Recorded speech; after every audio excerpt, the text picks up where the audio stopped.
Unit Reskrim Polsek Seberang Ulu 1 Palembang kembali meringkus 3 gadis belia yang diduga ikut dalam aksi pembegalan di sejumlah wilayah kota Palembang.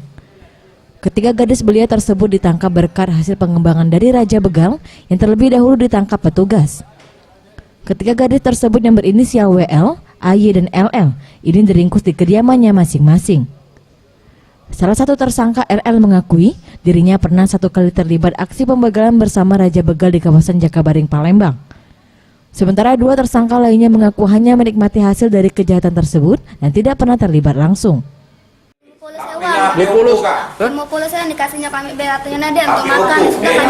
Siapa yang ngejuk? Acul. Iya. Kawan kamu Acul? Iya. Selain yang di situ di mana lagi? Apa yang mana lagi? Sudah itu Oppo be. Oppo yang mana itu? Yang dijual sama ibu itu be kami dapat. Akibat ulahnya para tersangka terancam pasal 365 KUH pidana dengan ancaman maksimal 7 tahun penjara.